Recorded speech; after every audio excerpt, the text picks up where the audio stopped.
3 सितंबर को दोपहर को अराउंड 3 साढ़े 3 बजे के आसपास हमें सूचना मिली कि एक व्यक्ति ने अपने ही बहन को गांव में गोली मार के उसको मौत के घाट उतार दिया। तो जानकारी मिलते ही हमारा ये जो है महुआ ढाली करके गांव पड़ता है, सुल्तानपुर पट्टी के अंदर से जाके नदी पड़ता है। नदी पार करने के बाद कुंडेश्वरी के बगल में जो जंगल है, जो बिल्कुल ट्राई जंक्शन बोल सकते हैं हम, नैनीताल जनपद हो गया और आपका कुंडेश्वरी हो गया काशीपुर थाने का, और आपका बाजपुर का लास्ट गांव है वो तिराहा में, मतलब ट्राई जंक्शन में पड़ता है। उतना दूरस्थ गांव है वहाँ पे महुआ डाली में, वहाँ की सूचना थी। तत्काल हमारा पुलिस फोर्स इंक्लूडिंग SHO, हमारा चौकी इंचार्जस जितने भी विक्रम धामी है और आपका विनोद फक्त्याल है, SSI हमारा अर्जुन गिरी है, सभी लोग पहुँच गए भारी पुलिस बल के साथ।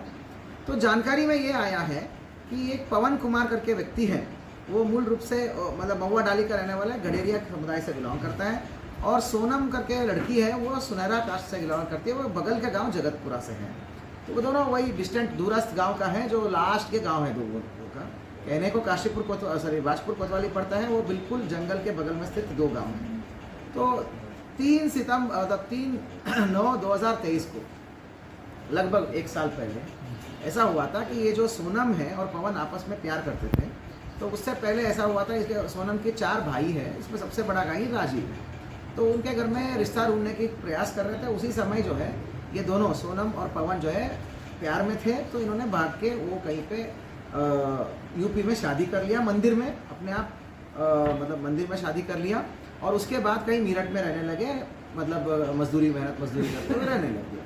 तो उस समय इनको लगा कि भाई बहुत ज़्यादा आक्रोश नहीं है। थोड़े दिन बाद ऐसा लगा, लगातार जो है दोनों परिवारों से, दोनों का लड़की का लगातार बातचीत होती थी, और इसी बीच में वो प्रेग्नेंट भी हो गए। तो दोनों परिवार से बातचीत होती थी, तो ठीक ठाक ही लगा उनको कि वो वापस आ गए।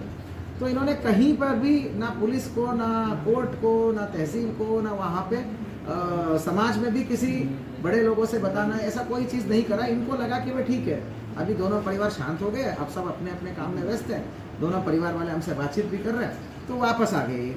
पवन के जो गांव है, जो महुआ डाली में आके पवन और सोनम मियाँ बीवी मतलब हस्बैंड वाइफ दोनों आके रहने लग गए अपने काम से। तो हुआ कि 4 महीने पहले आए, तो तब वो 4 महीने की प्रेग्नेंट थी। अभी हाल ही में वो 7 महीने की गर्भवती थी। और लड़की की जो मम्मी है उसकी तो ठीक ठाक बोलचाल थी, लेकिन भाई लोग बोलते नहीं थे, पर बाकी ओवरऑल संबंध नॉर्मली था। परंतु ये था कि ये अब तो पता चला कि ये जो राजीव तो हमारे सबसे बड़ा भाई है, वो तो अंदर अंदर ही दिल में खुन्नस रखता था। कभी उसने खुलेआम जाके धमकी नहीं दिया, कभी उसने गांव वालों को नहीं बोला, कभी उसने लड़के के परिवार को डायरेक्टली जाके बोला नहीं। जब से ये वापस आए तब से कभी जाके धमकी नहीं दिया, ना ही किसी को बोला, लेकिन अंदर खाने बहुत दिल में बहुत खुन्नस रखता था। एक सोची समझी साजिश के तहत वो जो है कल जाता है 3 तारीख को, 3 तारीख के दिन में ही डिसाइड कर लेता है, और पूरा तमंचा और उसके जो है तमंचे के साथ साथ जो है पर्याप्त मात्रा में राउंड कारतूस वारतूस सब लेकर चला जाता है। और पहले जाता है वो सीधा वो सोनम के घर में, मतलब पवन के घर में, हस्बैंड के घर में जाता है। उसने जानकारी मिलता है कि वो तो खेत की तरफ गई है फ्रेश होने के लिए। फिर वो खेत की तरफ जाता है, तो खेत की तरफ जाता है तो वो झाड़ियों के पास खड़ा होता है, फील्डिंग ला के खड़ा होता है। तो वहाँ पे जो खेतों की साइड से आपकी सोनम और उसकी एक भांजी, छोटी सी भांजी रास्ते में आते रहते हैं। तो आते ही वो आमने सामने दिख जाते हैं। तो वो भांजी बोलती है, मामी देखो वहाँ मामा आ रहे। तो सीधा वो दौड़ के आ गया, वो सीधे आ गया और उसकी बाल पकड़ के ज़मीन में पटक लिया। उसने ज़मीन में पटक के गिरा दिया। गिराने के बाद तमंचा निकाल के उस पर राउंड डाल के लोड करके उसके सीने मतलब बदन पे गोली मारता है, लेफ्ट चेस्ट पे गोली मारता है, और बहुत जोर आवाज़ आती है। तो वो भांजी भाग जाती है, भांजी भाग के पास में ही पवन के घर में चली जाती है। तब ये वहाँ नहीं छोड़ता वो, फिर उसके बाद राउंड लोड करके पवन के घर आता है, और पवन के घर वालों को सबको दिखाता है कि तुम लोग कोई बीच में नहीं आओगे, आप पवन कहाँ दिखाओ, मुझे पवन को मारना है। तो लेकिन अदृष्टवशात बोलो, मतलब भाग्य बोलो, कि वहाँ पे पवन उस घर में नहीं मिलता, वो कहीं पे बाहर खेतों में जया रहता है किसी अपने काम से। तो इसी बीच में सारे मतलब गोली की आवाज़ है, हल्ला मचता है, सारे लोग इकट्ठे होते हैं, तो लोग ज़्यादा इकट्ठे होने लग गए। इसी बीच में पवन को जब खबर मिलता है, तो वो अपनी बीवी जहाँ पड़ी रहती है वहाँ तक जाता है। ये चीज़ दिख जाता है इसको, किसको, आपका राजीव को। राजीव भी भागता है, लेकिन गांव के सारे पब्लिक इकट्ठे हो जाते हैं। तो पवन जो है आगे भाग जाते हैं, वो छोटा छोटा नाली कूद के खेतों में अंदर चले जाता है।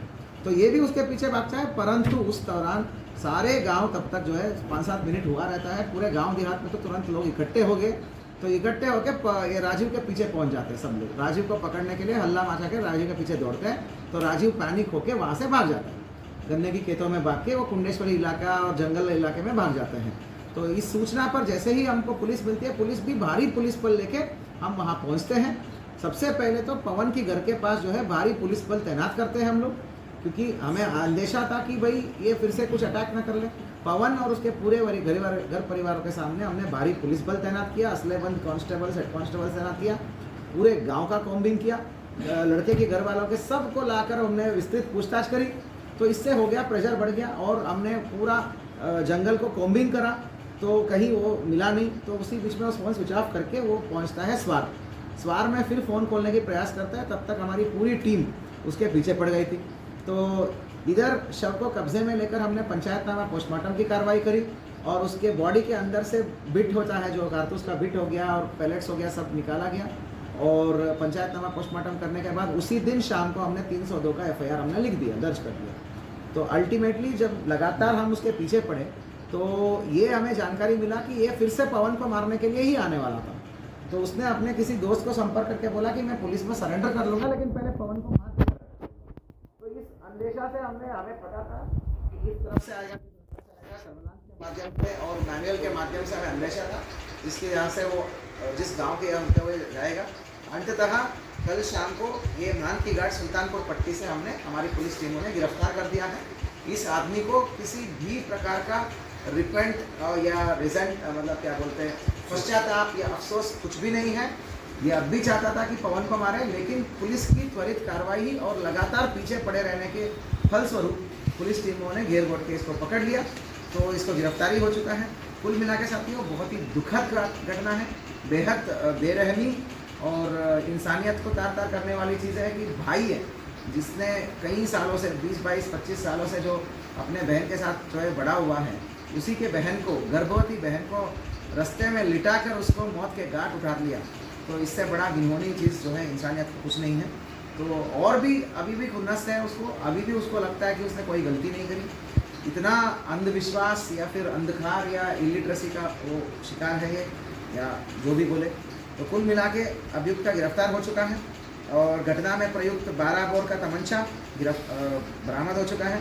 कारतूस जो शव से बरामद है और घटनास्थल से अलग अलग बरामद है, वो दोनों अलग अलग बरामद हो चुका है। जिंदा कारतूस भी बरामद हो चुका है। ये हमारा ये प्रयास रहेगा, क्योंकि हमारी पूरी कोशिश ये रहेगी समर्पिता से कि समर्पण भाव से पूरी कोशिश ये रहेगी, हम पूरे ताकत लगा के इस केस में मैक्सिमम से मैक्सिमम तकनीकी एविडेंस को इकट्ठा करेंगे। हम तकनीकी एविडेंस के आधार पर हम जो है इस केस को हम चार्जशीट करेंगे और माननीय सुप्रीम कोर्ट, हाई कोर्ट का लगातार निर्णय है विभिन्न केसों में। ऐसे केसेस ऑनर किलिंग वाला केसेस जो है rarest of the rare case में आता है और